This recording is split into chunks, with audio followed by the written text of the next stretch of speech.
Her apparition is said to wander the grounds of this spectacular Gothic-style building.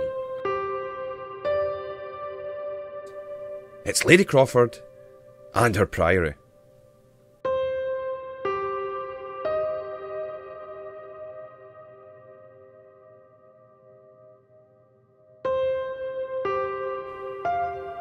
Crawford Priory is a stunning Gothic mansion that was constructed to its current style around 1809, sitting upon an earlier building that was named Crawford Lodge, 1758.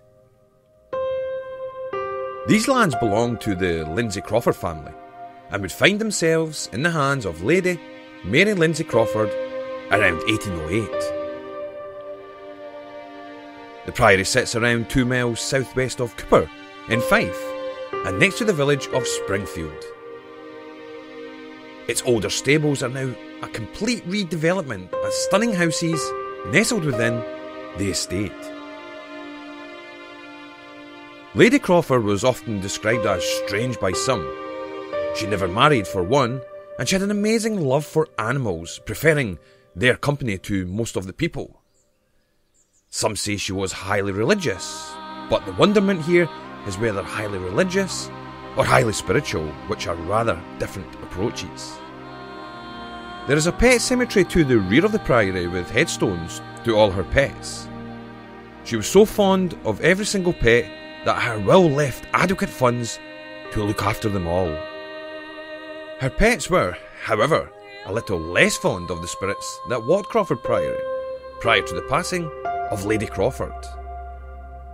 We have uncovered information with the help of our followers, friends and contacts with regards to the property while Lady Crawford was alive and living here. Lady Mary Lindsay Crawford often, as has been told, was in the company of spirits herself.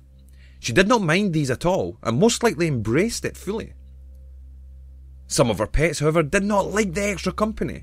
On occasion they would refuse to enter a room if the spirits were about, or would walk on one side of many of the corridors if one was coming the other way. One of our friends has reported to us that as a child she heard that one particular cat would not pass through a set of double doors. It would take a run up to the open doors and would jump in. The cat in question would walk through all the other doors, just not this particular one. So who or what was lingering and causing such behaviour in Lady Crawford's pets?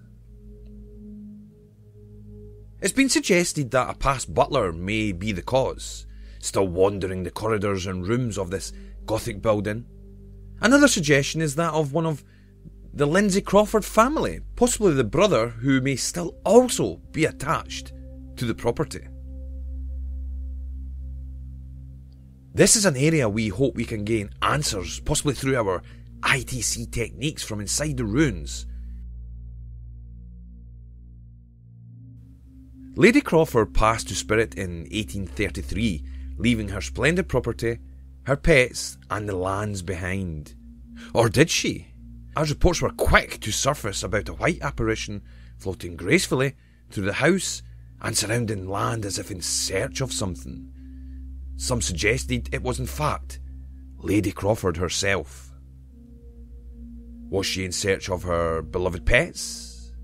This certainly seems to be the suggestion. Our researcher Kyle Stewart had an eerie occurrence here, in the area between both the priory and her final resting place at Lady Mary Wood. It was next to the bad corner that has a track that goes up to the borough area where many park their cars.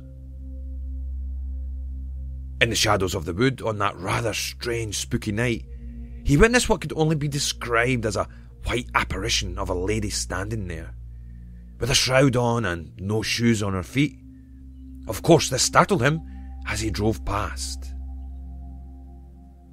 This was during late spring and early summer at around 10:30 p.m, after cutting through this way to go home after dropping a friend off. He does recall long dark hair, and although night time, it was a lightish night.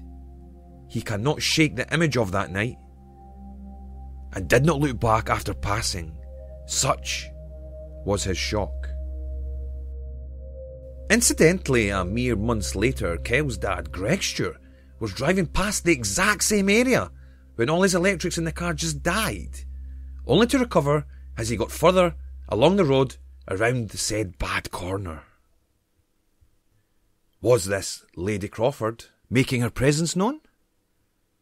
How many others have seen an apparition and not come forward for fear of ridicule? This takes me nicely onto a story I was told around 2005, where a friend of a friend was driving past the crossroads at Springfield near the estate. He too said he witnessed a white apparition floating through the area, so much so he hightailed it out of there fast. Connected? I think it is, and it seems either Lady Crawford is not at rest, possibly due to vandals attacking her property and burial site, or we have a non-sentient replay. I think it may be the first, however, due to multiple sightings and different areas.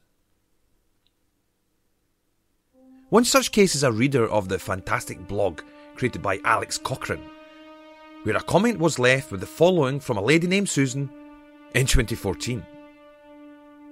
My boyfriend used to live in the old stable block. We were having coffee in the lounge when what appeared to be a female walked in, then out. We both saw this and we ran down the stairs to see who it was. We found no one. Again, is this Lady Crawford? And was she looking for her beloved horses? Or perhaps just checking her old locations and letting people know she is here? We will walk the lands around the Priory. We will even dare to brave the ruins carefully and respectfully in search of communication with Lady Crawford and attempt to find out what her message is from beyond the grave.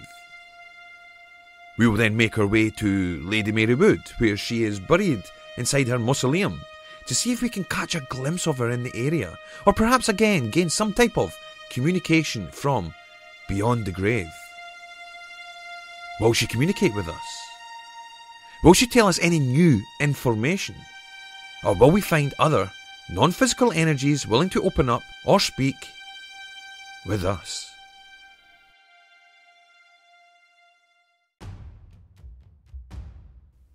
Crawford Priory is now in a rather bad way, with the roof removed and open to the elements.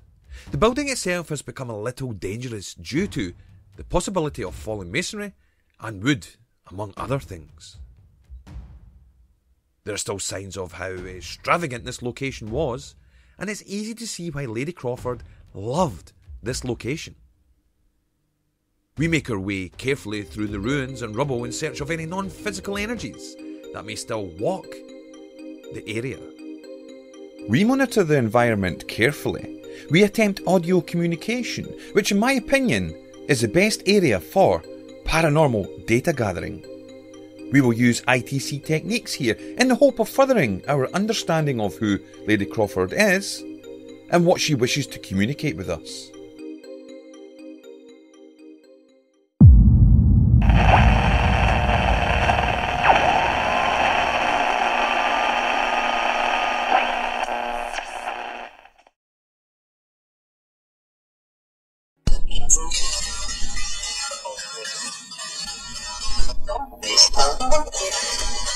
We're going to tell the story of Lady Crawford.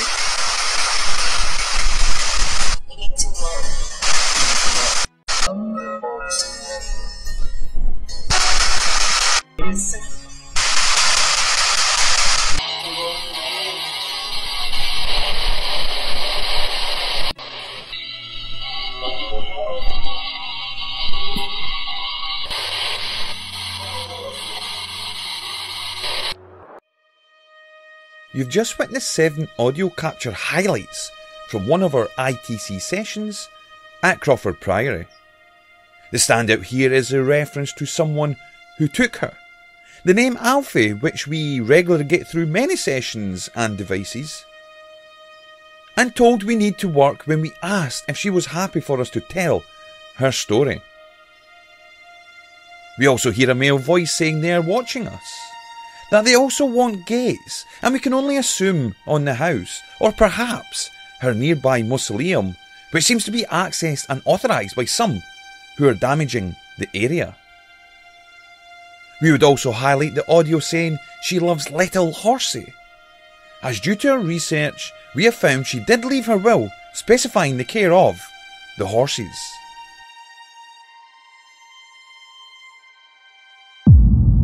Basically, just a swept radio. The system sweeps across the radio band, and that gives the spirits and entities something to, like bits of speech and music and stuff. They make voices out of it, and it allows them. You can hear them talking. You can hear it. You can tell it's not just radio fragments, but they'll address you by name. Sometimes they'll swear at you. Could you please communicate with us? First of all, I'm going to ask: is there any energies in the area?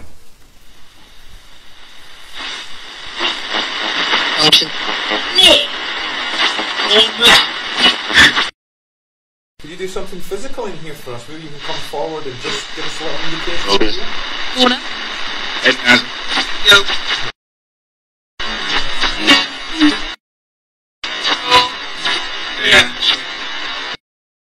You're watching us, aren't you?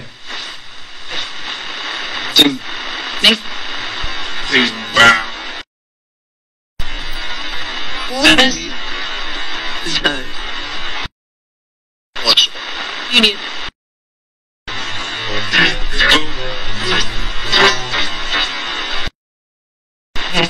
You know.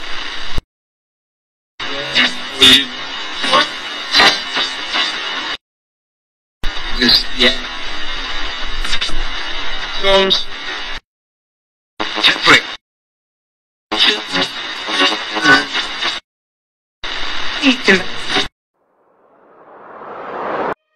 We gained a lot of references to watching us, what we were doing, and a few names to add to the collection of captures.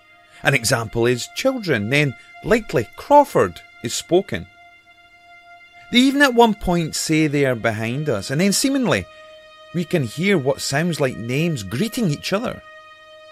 This is of little surprise, as when the audio sessions continue, it takes a somewhat darker twist, and possibly due to religious aspects, with suggestions of summoning, monks, and a certain he being referred to.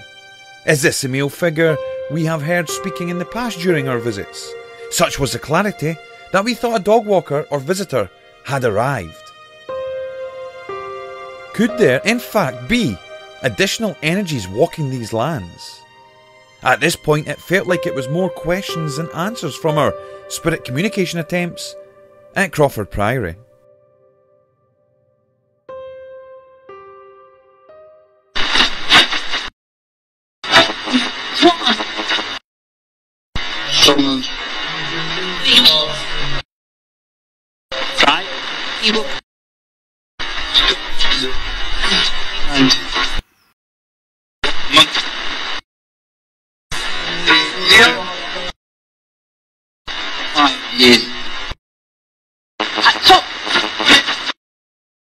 Yes.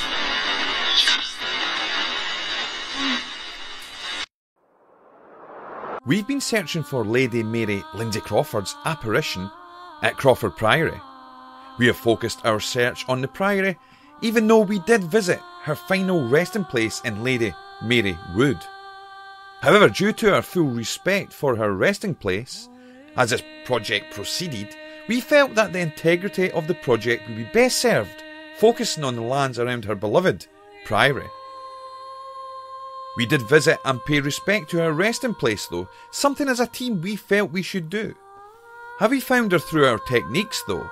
What research can we share with you? We feel we may have had brief communication with an energy which at least knows Lady Crawford, purely due to the captures such as Little Horsey and some of the other references that would match her life story. We also, however, feel that another darker male energy may be present here too. At this point we have no idea who this is, but feel a possible religious connection purely going on our audio files. Our historic research also brought up a surprising find.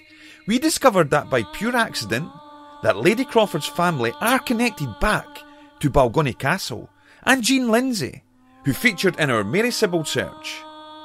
Lady Crawford is an 11 times great-granddaughter of Jean. Astonishing coincidence, Or were we led?